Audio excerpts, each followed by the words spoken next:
കൂടുതൽ വാർത്തകളും വീഡിയോകളും കാണാൻ ഈ ചാനൽ സബ്സ്ക്രൈബ് ചെയ്യുക. കൂടെ ബെൽ ബട്ടൺ അമർത്തുക. Please subscribe our channel. നമസ്കാരം. എല്ലാ മാന്യ പ്രേക്ഷകർക്കും ജ്യോതിഷ വിശ്വാസികൾക്കും ജ്യോതിഷ പ്രേമികൾക്കും ഒക്കെ എൻ്റെ നിസ്സീമമായ സ്വാഗതം. ഇന്നത്തെ കമൻ്റ്, ഈറനൊടുത്ത് ക്ഷേത്ര ദർശനം നടത്തിയാൽ എന്താണ് സാറേ ഫലം? സത്യത്തിൽ പടിഞ്ഞാറ് സൈഡ്, എൻ്റെ മധ്യ തിരുവിതാംകൂറാണ് എൻ്റെ സ്ഥലം. പടിഞ്ഞാറ് സൈഡ് മാവേലിക്കര ആ ഏരിയയിൽ നിന്നുമാണ് എൻ്റെ അടുക്കൽ വിളിച്ച് ചോദിച്ചത്. അനിരുദ്ധൻ എന്ന് പറയുന്ന പേരോടുകൂടിയ ഒരാളാണ് വിളിച്ചത്. അദ്ദേഹം എൻ്റെ അടുക്കൽ പറഞ്ഞു, എല്ലാ ദിവസവും എൻ്റെ വീടിനടുത്ത് അമ്പലമുണ്ട്, അമ്പലക്കുളമുണ്ട്. ആ അമ്പലക്കുളത്തിൽ കുളിച്ചിട്ട് ഞങ്ങൾ ഭാര്യയും ഭർത്താവും ഈറനൊടുത്ത്, ശുദ്ധമുള്ള സമയത്ത് ഈറനൊടുത്ത് ക്ഷേത്രത്തിൽ പ്രവേശിച്ച് ദർശനം കഴിക്കാറുണ്ട്. അതിലെന്തെങ്കിലും ദോഷമുണ്ടോ എന്ന് ചോദിച്ചു.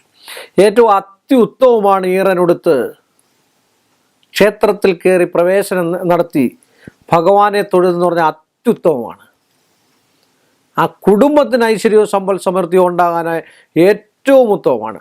അവിടുത്തെ സന്താനങ്ങൾക്ക് പോലും ഒരു രോഗമോ ഒരു ദുരിതമോ ഒരു ദാമ്പത്യബന്ധ കലഹമോ മറ്റു കാര്യങ്ങളോ ഒന്നുമില്ലാത്തൊരവസ്ഥയാണ് ഈറനൊടുത്ത് ക്ഷേത്ര ദർശനം നടന്നത്. ഭഗവാൻ ഇത്ര ഇഷ്ടമുള്ളതാണ് ഈറനൊടുത്ത് ചെല്ലുക എന്ന് പറഞ്ഞാൽ. അത്ര ശുദ്ധവൃത്തി. അതുപോലെ ഭഗവാന്റെ കുളത്തിലല്ലേ കുളിക്കുക. ഭഗവാൻ ആറാടുന്ന കുളം, ഭഗവാനെ കുളിപ്പിക്കുന്ന കുളം. വെറും കുളം പോരാ, ശുദ്ധവൃത്തിയോട് കൂടിയിട്ടിരിക്കുന്ന കുളം വേണം. പല ക്ഷേത്രങ്ങളിലും കുളമുണ്ട്. ആ ക്ഷേത്രത്തിൽ കുളിച്ച് ഈറനോട് ഭഗവാനെ കാണുക വെച്ചാൽ നിർമാല്യ ദർശനം നടത്തുക എന്ന് പറഞ്ഞു കഴിഞ്ഞാൽ രാവിലെ ഇതിൽ കൂടുതൽ പുണ്യം എന്താണ്? അതിലെന്താണ് തെറ്റ്? അല്പം പ്രസാദം വാങ്ങിയ ക്ഷേത്ര ചൈതന്യം നമ്മൾ ഉൾക്കൊണ്ട് നമ്മുടെ വീട്ടിലോട്ട് വന്നാൽ നമ്മുടെ വീട് ക്ഷേത്രമാകും, സംശയമില്ലാത്ത കാര്യമാണ്. ഒരു പറഞ്ഞ് രാവിലെ എണീറ്റ് പ്രദക്ഷിണം വെച്ച് അവിടെ നിന്ന് തിരുമേനി കൊണ്ട് പ്രസാദം തരും. ഇന്നും ഇഷ്ടമാണ് തിരുമേനിക്ക് ഒന്നീ ഗണപതിയുടെ പ്രസാദം. അത് ആ സന്തോഷത്തോടു കൂടി തരുന്ന പ്രസാദം തന്നെ നന്മയാണ്. അത് തൊട്ടടുത്ത് തന്നെയാണ് വീട്. എന്തൊരു ഐശ്വര്യമായിരിക്കും നിങ്ങളൊന്ന് ആലോചിച്ച് നോക്കിയേ. എന്തൊരു ഭക്തിമത്താണെന്ന് ആലോചിച്ചു. ഇനി ഒന്നും വേണ്ട, ഈശ്വരനെ വിളിക്കണ്ട, പോയി കണ്ടാൽ മതി. അവിടെ ദൈവമെന്ന് വിളിക്കണ്ട. ആ ചൈതന്യം നമ്മുടെ കുളി എന്ന് പറഞ്ഞാൽ തന്നെ മനസ്സ് ശരീരം ശുദ്ധമാക്കുന്നതാണ് കുളി എന്ന് പറഞ്ഞാൽ. ക്ഷേത്രക്കുളത്തിൽ എന്ന് പറഞ്ഞാൽ പഴയ കാലത്തൊക്കെ ക്ഷേത്രത്തിൽ കുളത്തിൽ കുളിക്കുന്ന ഒരാൾക്കും ഒരു രോഗവും വന്നിട്ടില്ല. ഇന്നാണ് ബോംബെയിലോ കൽക്കട്ടയിലോ അല്ലെങ്കിൽ മദ്രാസിലോ ഒക്കെ കിടക്കുന്ന ആൾക്കാർ വെള്ളത്തിൽ കുളിച്ചു കഴിഞ്ഞാൽ തലമുടി ഒഴുകിയും മറ്റു കാര്യങ്ങളും മറ്റു ത്വക്ക് രോഗങ്ങളും ഒക്കെ ഉണ്ടാകുന്നത്. പഴയ കാലത്ത് ചേറും പായലും ഒക്കെ നിറഞ്ഞ ക്ഷേത്രത്തിലായിരുന്നു കുളിച്ചുകൊണ്ടിരുന്നത്. അവർക്ക് തലയ്ക്കും രോഗം ഉണ്ടാകത്തില്ല, അല്ലെങ്കിൽ മുടികൊഴിച്ചിലും ഉണ്ടാകാറില്ല, ഒന്നും ഉണ്ടാകാറില്ല. നല്ല ശുദ്ധമായ ജലമാണ്.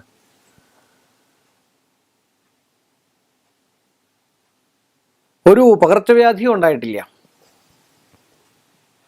കേട്ടിട്ടില്ല. അങ്ങനെ ക്ഷേത്രത്തിൽ കുളിച്ച് രോഗം ഉണ്ടായത് കേട്ടിട്ടില്ല. അപ്പോൾ അതുകൊണ്ട് അനിരുദ്ധൻ എന്ന് പറയുന്ന വ്യക്തി വിളിച്ച് എന്നോട് ചോദിച്ചത് കൊണ്ട് മാത്രമാണ് അത് ദോഷത്തെ ചെയ്യുമോ എന്ന്.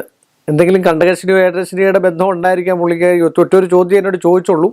സാറിന് തിരക്കില്ല എങ്കിൽ എനിക്കിതിനൊരു മറുപടി കിട്ടിയാൽ കൊള്ളാമെന്ന് പറഞ്ഞു. ഞാനതിന് മറുപടി ഏറ്റവും ഉത്തമമാണെന്ന് പറഞ്ഞു. ഏറ്റവും ഉത്തമം ഭഗവാനെ കാണുക എന്ന് പറഞ്ഞാൽ ഉത്തമമല്ലാതെ പിന്നെ എന്താണ്? ഒരു തന്ത്രവും വായിക്കണ്ട, ഒരു ശാസ്ത്രവും വായിക്കണ്ട, ഒന്നും വായിക്കണ്ട. ഭഗവാനെ ഈറനൊടുത്ത് മൊത്തം ശുദ്ധമായിട്ട് ഒരാഹാരവും കഴിക്കാതെ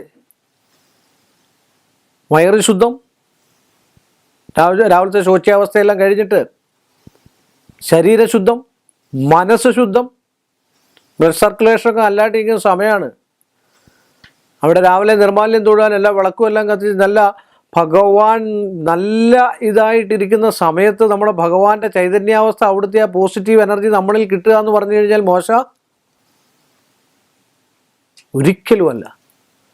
അപ്പം അങ്ങനെയൊക്കെ ക്ഷേത്രം എല്ലാവർക്കും നടക്കത്തില്ല. അതുകൊണ്ടാണ് ഞാനിത് പറഞ്ഞത് എല്ലാവരും ചെയ്യണമെന്നുള്ളത്.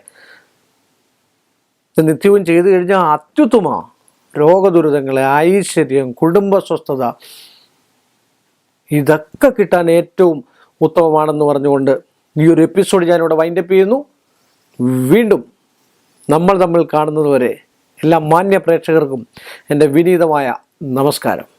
കൂടുതൽ വാർത്തകളും വീഡിയോകളും കാണാൻ ഈ ചാനൽ സബ്സ്ക്രൈബ് ചെയ്യുക. കൂടെ ബെൽ ബട്ടൺ അമർത്തുക. Please subscribe our channel.